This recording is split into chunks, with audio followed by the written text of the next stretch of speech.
Hello and welcome to the Jakarta Globe Exclusive. We are part of Universe Media Network, which includes BTV, Berita Satu, Investor Daily, and Jakarta Globe. At a time when global geopolitics are increasingly fragmented, marked by rising tensions in the Middle East, uncertainty in global energy markets, shifting economic alliances, the relationship between Indonesia and the Islamic Republic of Iran offers a compelling case of resilience, pragmatism, and strategic relevance. This time, we are honored to be joined by His Excellency Mohammad Boroujerdi, Ambassador Extraordinary and Plenipotentiary of the Islamic Republic of Iran to Indonesia. And in this exclusive interview, we will discuss about global energy security, of course, geopolitics, trade and investment, science and technology cooperation, as well as people-to-people ties, while also addressing some of the most pressing and sensitive issues of our time. So, Assalamualaikum, Your Excellency. Walaikum assalam. Thank you so much for joining us in the Jakarta Globe Exclusive. How are you, first of all? Good, I am very good, thank you very much. So hopefully as good as your futsal team, right?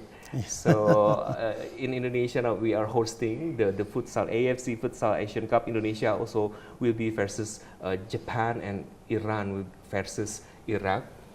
Big hope for Indonesia to meet Iran, the strongest contender, 13 times of winning. How is it? Bismillah ar-Rahman ar-Rahim. Thank you very much for giving me this opportunity to talk to you and your very good audiences. Mm-hmm. And because you started with the futsal, so I have to appreciate all the attempt that the Indonesian host has made for the futsal matches to happen in Indonesia. It's fantastic. The arrangements, everything is very good. About the futsal, you know that Iranian futsal is a very strong team, and we have a very long history about that. Iranians love futsal and also football, and you know that even for other countries like Afghanistan, even some European teams, and also Indonesia, you know that Iran is helping them to improve their futsal situation. Indonesian futsal has started with Iranian, you know, just coaches, and we are very happy that, for example, Afghanistan, you know, most of the coaches and also the players, all of them are from Iran. Also, we are helping Indonesia and others.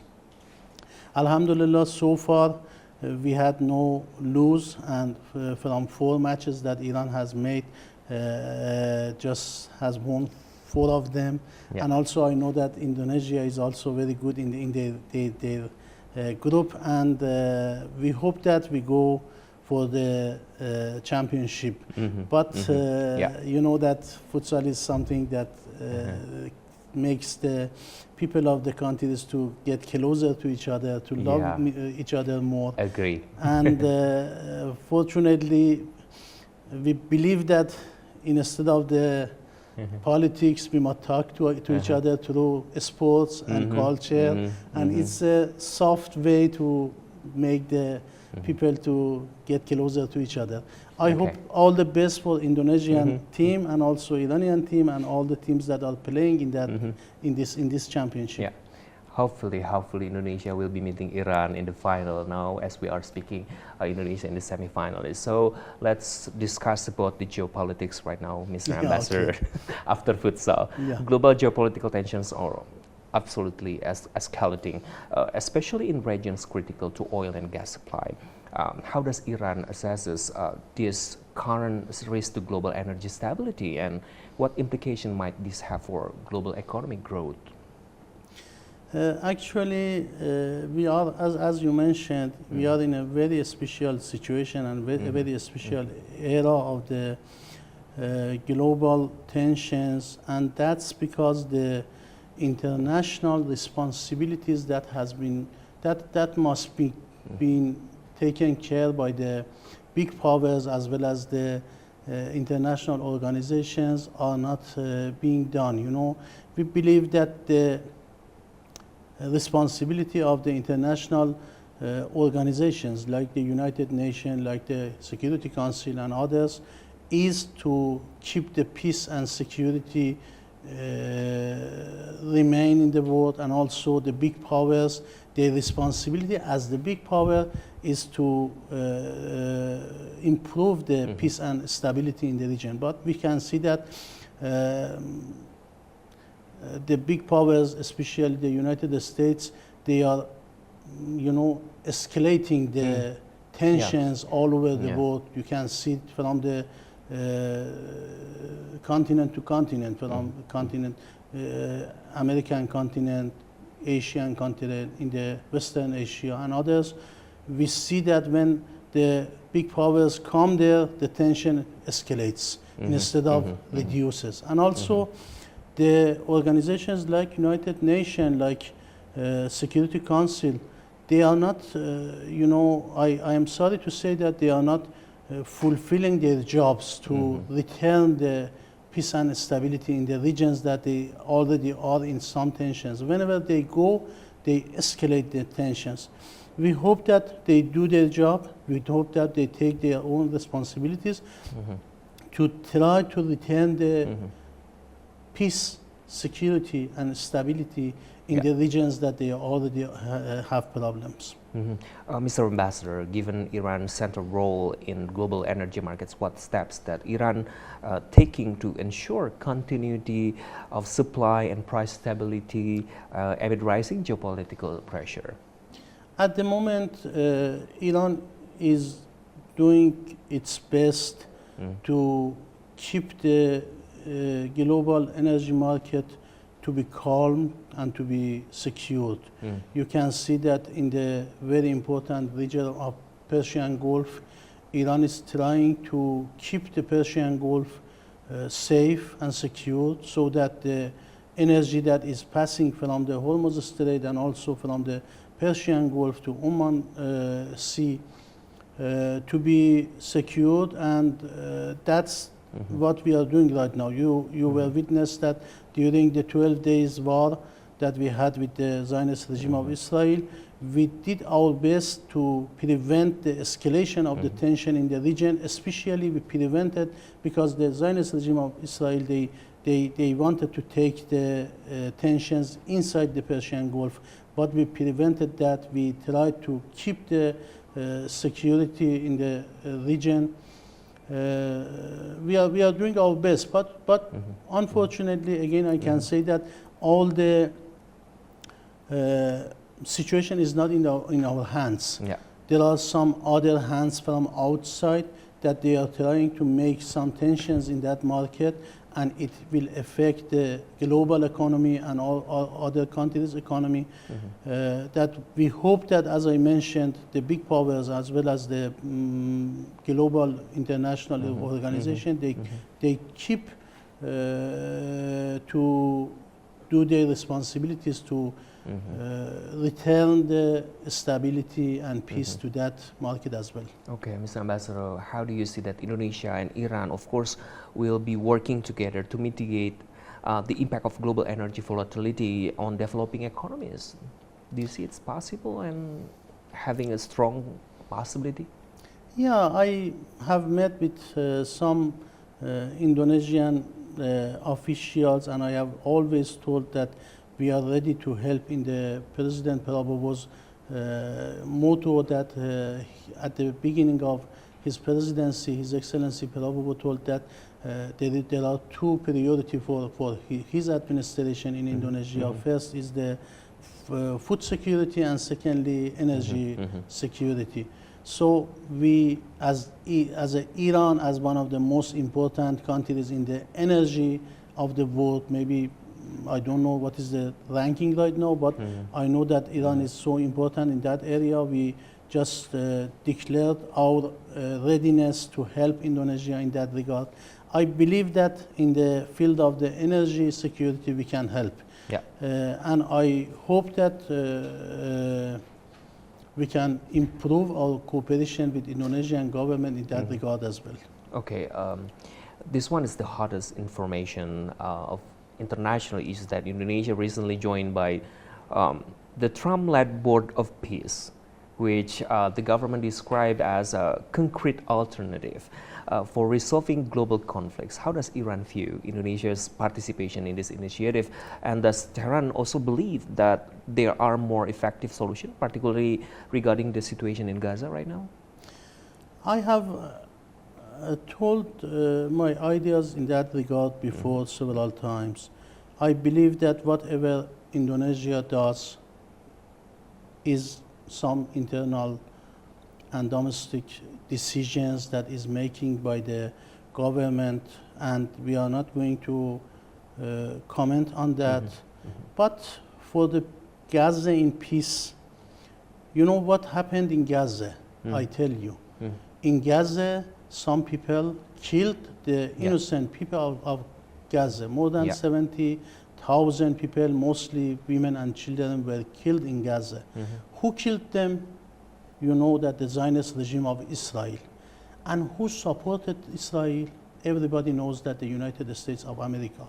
So I believe that America is not a good judge and good player to take care of Gaza, peace in Gaza. Because of that, because we are suspected to their ideas. You know, just yesterday, they told that we helped the Zionist regime of Israel to take over Syria. We helped the Zionist regime of Israel to have more lands.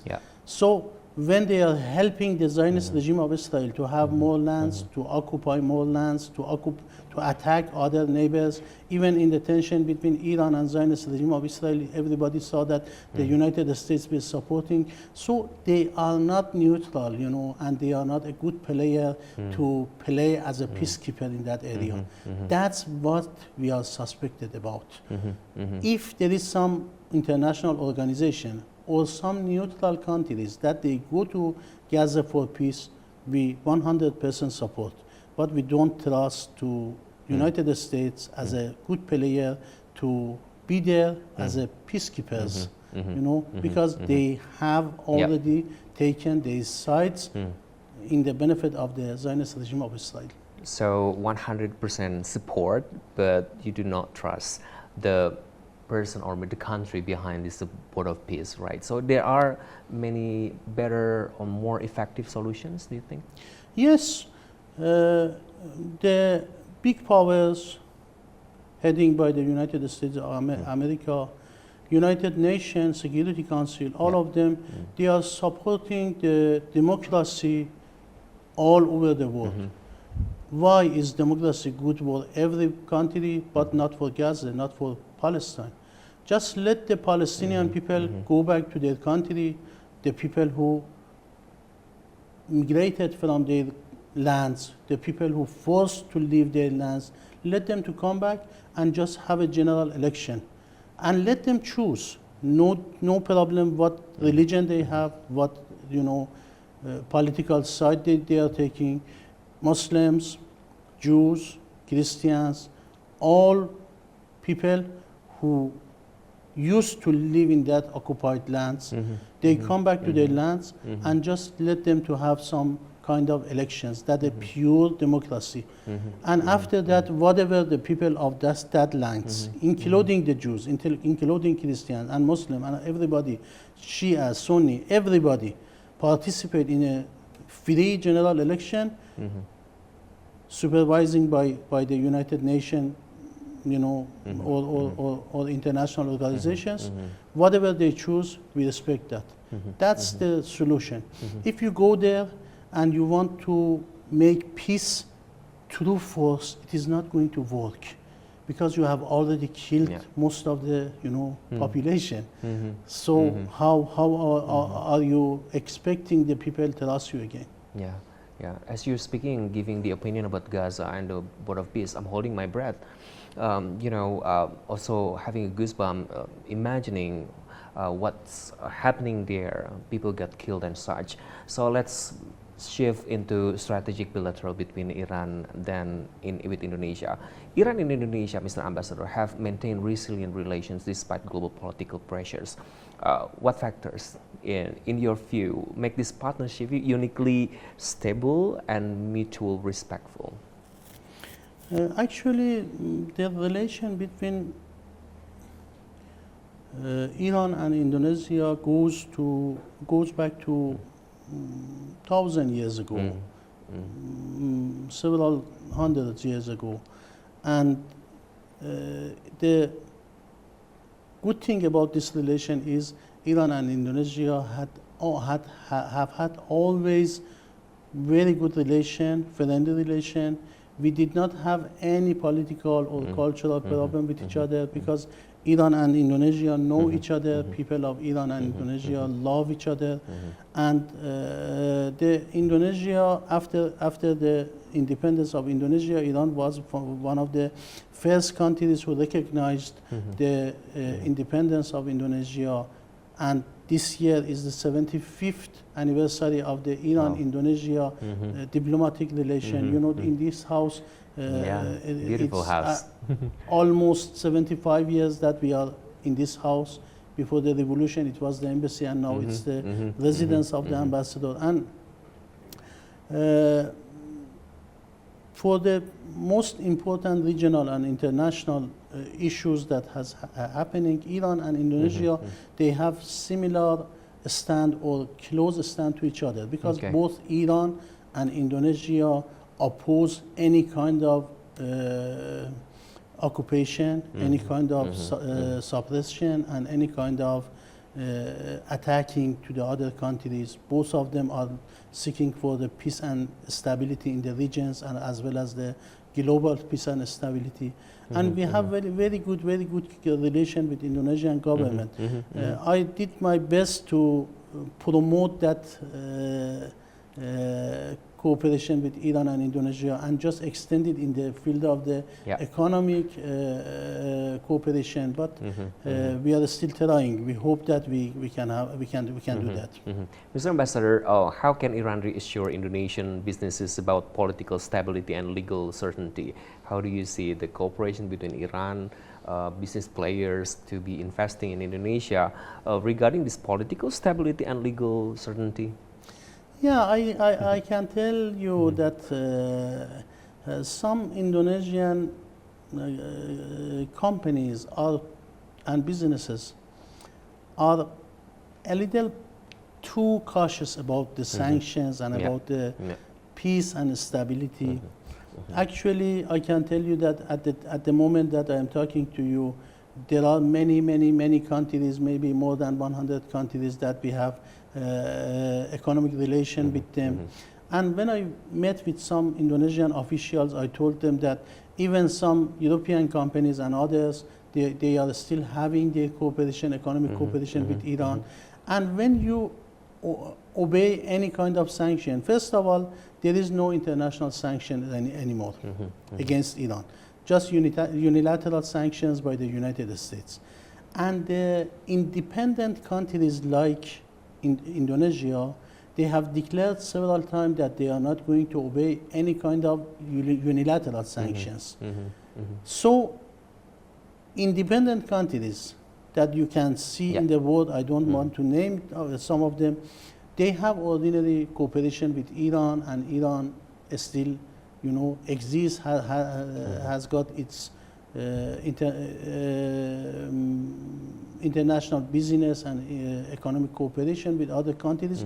So when you obey any kind of sanctions from the United States, actually you are making sanctions on your own companies, because there are a lot of benefit for business with Iran. When you don't do that, you just prevent yourself from that benefits. Okay, that's very strong statement and very nice. How does Iran view Indonesia's growing role in the global south and its entry to BRICS, Mr. Ambassador, in shaping future bilateral cooperations? Yeah, I can see that Indonesia is a very important middle power in the region, in ASEAN, and also in BRICS and other organization, I mean regional organization in the world. And now I can see that with the economic growth that Indonesia is maintaining, it's going to be better and better in that situation. I am sure that Indonesia cooperation with the world and also Iran will help Indonesian people to have better life. And I am sure that Indonesia will have a very good position and very good ranking in the global economy in the coming years. Mr. Ambassador, what opportunities do you see for Indonesia and Iran to collaborate more closely in multilateral platforms to address global economic fragmentations? Yeah, there are many ways that we can boost our cooperation in the field of the economic cooperation between Iran and Indonesia. First of all, you know that Iran is one of the best in some new technologies in the world, like nanotechnology, biotechnology, nuclear technology, even healthcare technology, agricultural technology, and many other areas. In some areas that we have cooperation with Indonesia already, it happened. For example, in healthcare cooperation, we have a very good cooperation with Indonesian government as well as the companies.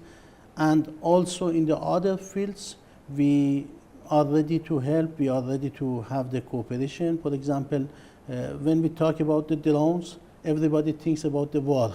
But you know that there are several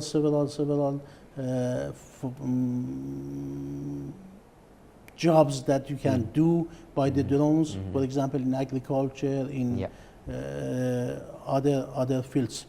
Or when we talk about the nuclear cooperation, first everybody thinks about the bomb. But you know, everybody knows that it is not limited to that area. We have many areas of the agriculture, healthcare, and others that we can have cooperation with each other in that area as well, especially the energy. Also in energy, both in the, oil and gas and other kinds of energy, we can have very good cooperation with each other. There are many ways. I talk to the businesses and I talk to the governmental organization about that cooperation almost every day. And I am confident that we are in the right path, and in the near future we will witness the good cooperation between Iran and Indonesia. So speaking of the cooperations, a few months back in November 2025, you met Indonesia's Deputy Defense Minister Doni Ermawan Tovanto. So the Indonesian government later reported that Iran offered defense equipment at what it described as competitive prices. Mr. Ambassador, can you elaborate on this cooperation, and is technology transfer part of the discussion? Yeah, actually, this is not my only meeting in that regard with Indonesian officials. You know that I have met President Prabowo when he was in the position of the defense minister before his presidency. And I have met the Minister of Defense of Indonesia, His Excellency Shefli Shamsuddin, twice, and others. And I always tell them that we are ready to just transfer our domestic technologies. You know that it is more than 47 years that Iran is under very severe sanctions from some Western countries, especially in the field of the defense. So whatever we have, we have made is 100% domestic technology. And the good thing about it is, first, because it is our technology, so nobody can define how they can, just tell you some example. When we attacked back, we defended ourselves against the Zionist regime of Israel. You know that many parties tried to take over the missiles that went from Iran to Israel. And after they reached Israel, they passed through the so-called Iron Dome. So what happened? Why they couldn't take them, and they went to their aims inside the Zionist regime of Israel and occupied land with very, very, sharp aiming. That's because they don't have the technology. They don't know what kind of technology we are using. Any country that they have the imported technology, they cannot do that because they know how to take that, That's what I am talking about. But if there is any caution about any cautions about the defense cooperation, our technology is not limited only to the defense. We can have cooperation in the civil situation in many areas. For example, the missiles that we make for defending ourselves, they also take some satellite to space as well. We can have very good cooperation in space with each other. So I can tell that we are ready to boost the cooperation in the field of the peaceful areas, and also we are ready to transfer our technology to our brother and friendly country of Indonesia. So technology is not always about defense, right? Yes. Again. Okay. Mr. Ambassador, what are Iran's priorities in expanding investment or joint ventures in Indonesia, particularly, again, in energy, petrochemicals, or industrial downstreaming? As I told before, I think the priorities are the same priority that President Prabowo mentioned in his speech at the inauguration ceremony. First of all, I think the priority is the field of the food security. We have a very, very good food companies, and we are ready to help, and we have talked to many food companies in Indonesia. We try to connect them with their own counterparts inside Iran, and we are ready to help in that area. And secondly, in the energy, both the oil and gas and also the clean energy, we are ready to help with Indonesia. And some companies right now they are negotiating with their counterparts in Indonesia. I think these two fields are very important that we can help our friendly country in the area of food security and as well as the energy security. Okay, so Indonesia-Iran Preferential Trade Agreement, or PTA, is expected to boost bilateral trade, of course. Which sectors do you believe will benefit most in the near term? First of all, in the field of the trade. You know that there are many completing goods that we can exchange with each other. For example, there are many kind of the foods that Iran is producing in the field of the dairy, milk productions, as well as the korma or dates, and fruits, vegetables, everything that we can share with Indonesia in the field of the food security, as well as the palm oil from Indonesia, also some tropical fruits, dried fruits, and everything that Indonesia has got. So if we finish and finalize that agreement, I believe that it will affect the bilateral cooperation in the field of the field of the trade would be a lot better. Mr. Ambassador, since you mentioned about dates, so Mr. Ambassador, let's continue regarding the economic cooperations between Indonesia and Iran. Absolutely. How do you see the sanctions and global financial restrictions affect Iran's ability to trade with Indonesia? Yeah, actually, as I mentioned before, I believe that unless some other countries that we have cooperation with them, the Indonesian business businesses and companies, some of them are too cautious about the Yep. sanctions. I can ensure the Indonesian companies that you can have the cooperation, economic cooperation with Iran very easily and very free. And when you want to go to Iran, you don't need any kind of visa. There is no stamp and any kind of, just because we treat the Indonesians like Iranians. You go, you show your passport and go inside. Yeah. No need for visa, no need for a stamp, no need for anything. Just go and come back. So it is not affecting your cooperation with other countries or other companies, and you can benefit Iran cooperation. And many of the Indonesian businesses, they are doing their business very well with Iran. So why not the others? Many companies and many countries are benefiting from cooperation with Iran. Why not Indonesians?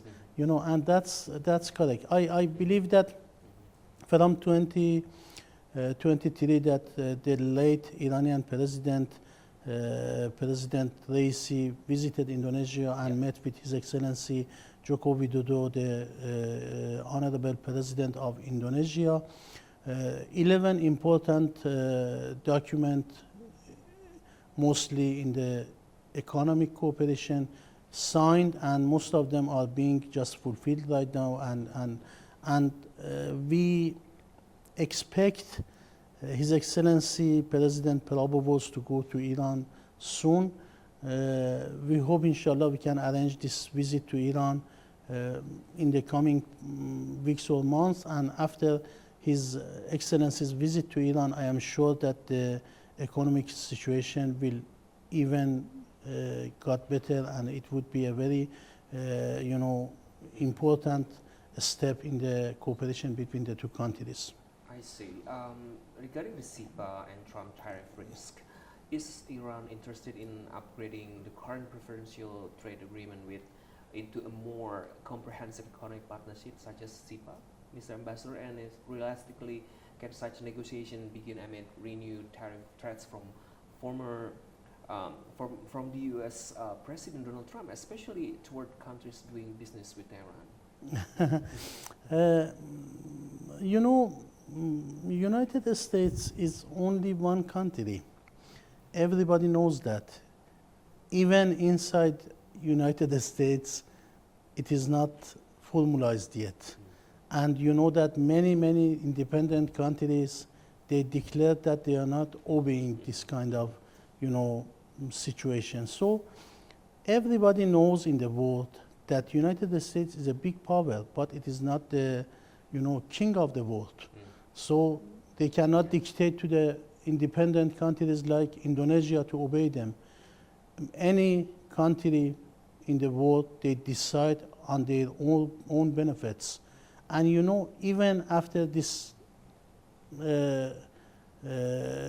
situation, many countries are still having their cooperation with Iran, and they are not afraid of any kind of that regards, that remarks or everything about that. So I believe that the independent country like Indonesia, that is part of the non-aligned movement and decides independently according to the Indonesian benefits and interests, will not obey any kind of remarks like that. I am sure that this is only some kind of political propaganda against Iran, and it is not affecting the other companies and other countries' economy. Okay, Mr. Ambassador, before we continue about the biotechnology, science, and other technology cooperation with Indonesia, besides the misunderstanding from the global citizens, the framing or maybe the image of Iran. Now, Iran has faced nationwide protests and international scrutiny on human rights. Mr. Ambassador, how does your government respond to this concern from the international community that, showing their concern about the situation inside Iran? Yeah, we respect any kind of human rights concern from all the organizations and all the countries, and it's the international opinion to be concerned about the human rights. But unfortunately, everybody knows that after 12 days war, that opposed to the Islamic Republic of Iran by the Zionist regime of Israel and with the support of the United States, they realized that Iran is not an easy country to be taken or to be toppled. So they changed their strategy. They imposed some kind of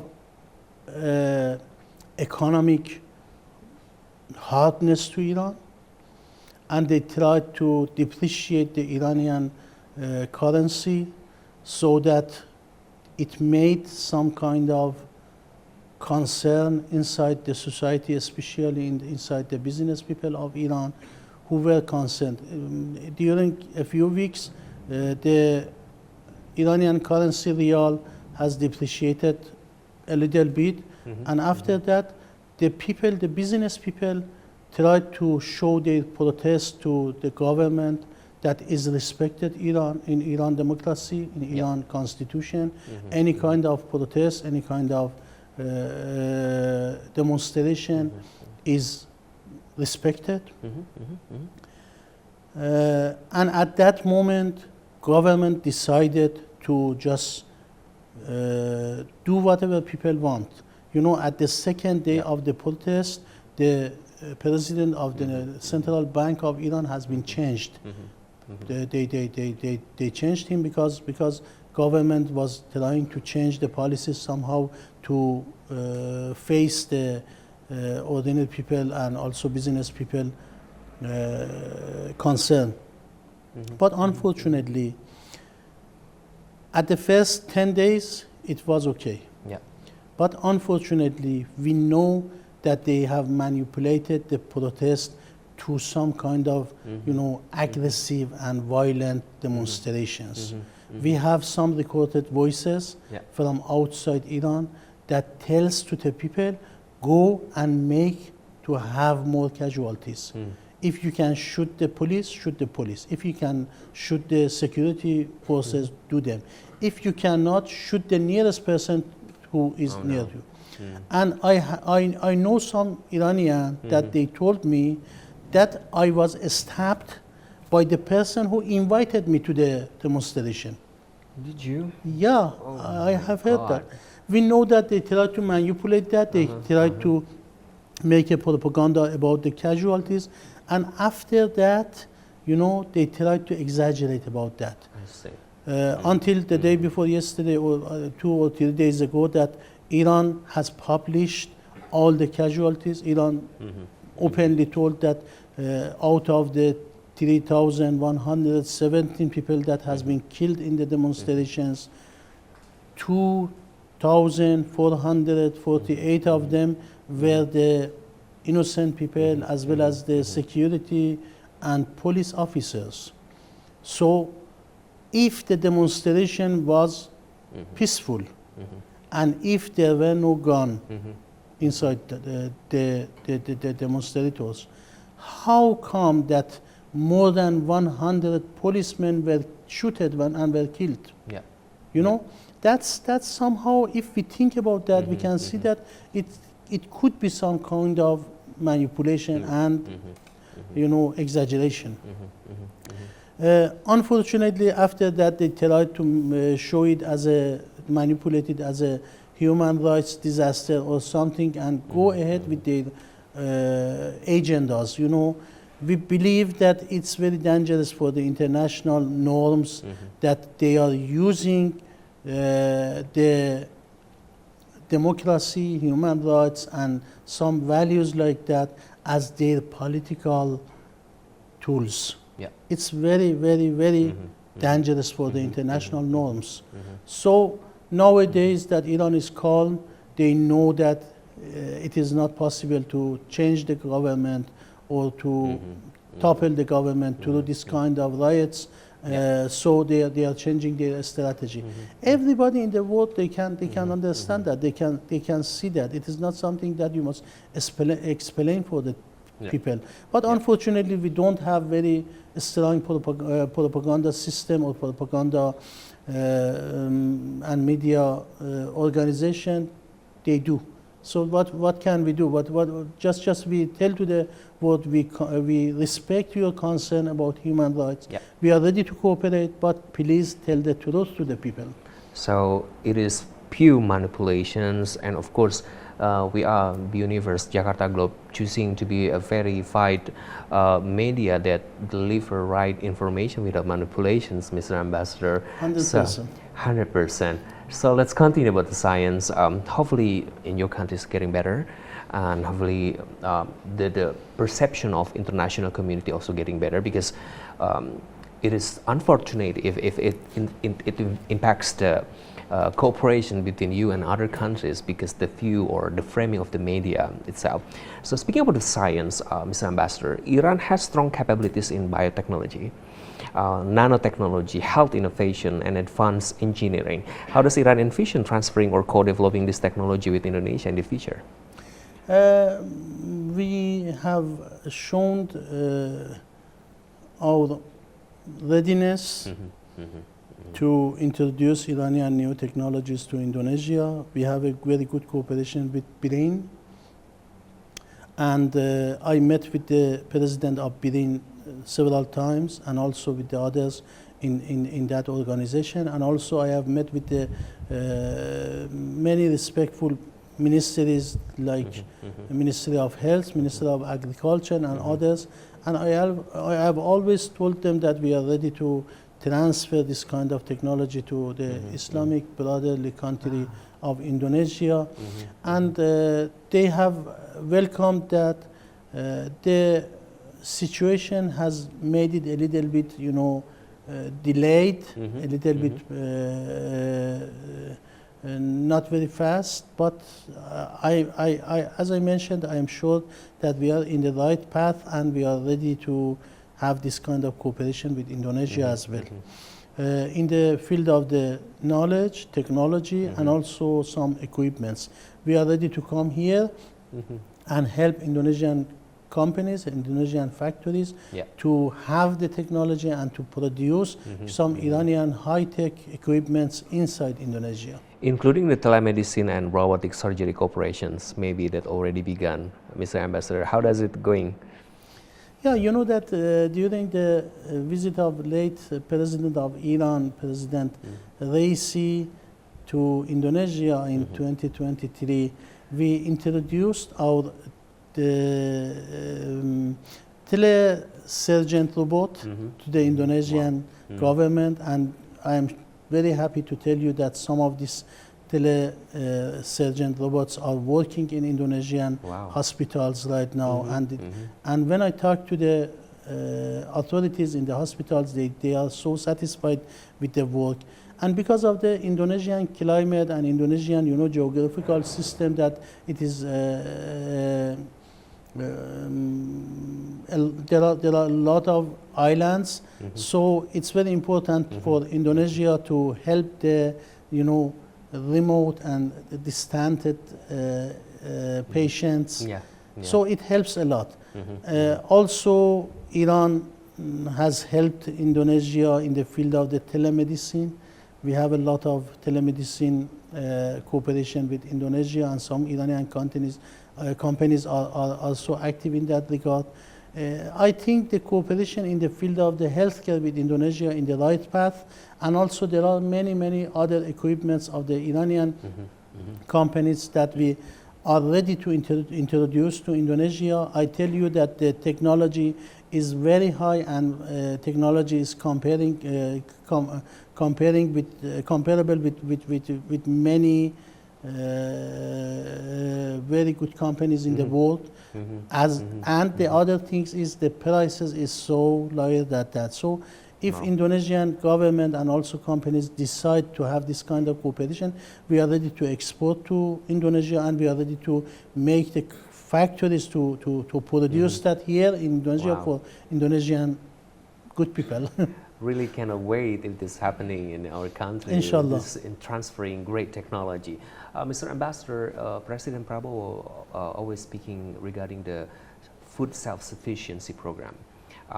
Indonesia is also prioritizing food resilience. How can Iranian agricultural technologies also, such as nanotech-based fertilizers or drought-resistant innovation, support Indonesia's national agenda? Or maybe it's on progress right now? Yeah, we have talked with the Ministry of Agriculture several times in that regards. We have a very, very high technology of the, I am not expert of that, I cannot talk about the details, but I can tell that Iran is ready to help in all, the procedure of producing something. They must have the program in high-tech, the high-tech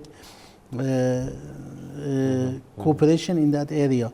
We are ready to help with Indonesia in that area as well. But I can tell you that we are in a right path. We want to have this cooperation to be accelerated with Indonesia, and we are ready to cooperate. Okay. I can introduce many companies, many companies in the field of the agriculture that they can help Indonesian counterparts in that regard as well. Jakarta Globe is willing to be host for these cooperations or maybe of course. gathering. Mr. Ambassador, Indonesia and Iran have long-standing relation, absolutely, which economic sectors still offer the greatest untapped potential today. So, speaking of which, of the tourism, it is very interesting too.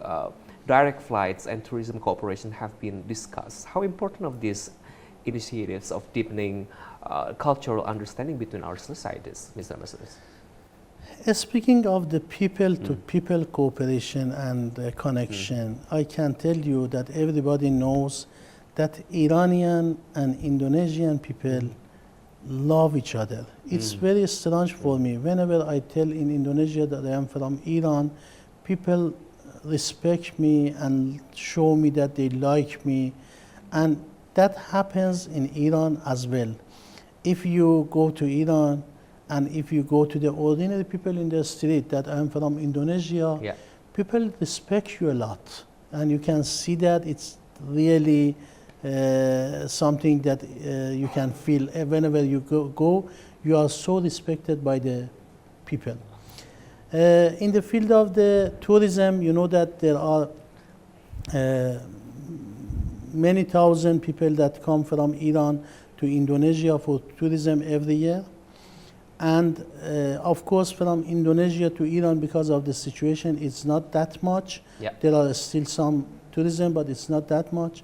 We, at the beginning of my job in Indonesia, we defined some barriers in that area, like visa, like far distance, and like direct flight and others, the language, everything.